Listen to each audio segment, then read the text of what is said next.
איננו, אני אשב פה. אגב, אם אתם יושבים בבית קפה, חשוב מאוד שהאורח יישב עם הגב כלפי כל הגורמים שיכולים להפריע. כלומר, אם היינו עכשיו בארומה, אז המזנון וכל האנשים שמזמינים היו מאחורינו. היינו בגינה, ומיכאל היה עם הפנים כלפי חלון או כלפי קיר. הנה רפאל כבר, כמו שאמרתי, הגיע כבר מוכן, יש לו כיסא הרשמה, יש לו עט, יש לו דפים ריקים, מחשב. אוקיי, בואו נדבר על מצגת 2 על 1.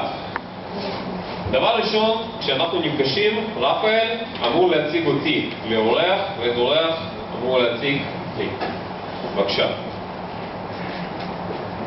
טוב, מיכאל, תודה רבה שבאת, באמת, ממש חשוב לי שתראה את זה. זה פאבל, חבר מאוד מאוד יקר. אני לא יכול לדבר עכשיו.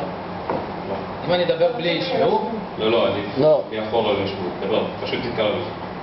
זה פאבל, חבר מאוד מאוד יקר שלי, באמת, הוא עוזר לי בכל תחום שאני מבקש, תורם לי המון מהידע שלו.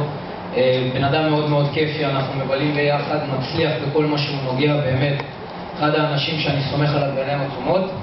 ולמרות הלו"ז הצפוף שלו, באמת הוא נתן לעצמו את השעה הזאת כדי לבוא ולהסביר לך את כל העניין, ותבוא באמת בעיניים תראה ובראש פתוח, כדי, אתה יודע, לראות אולי יש משהו פה מגניב לערך.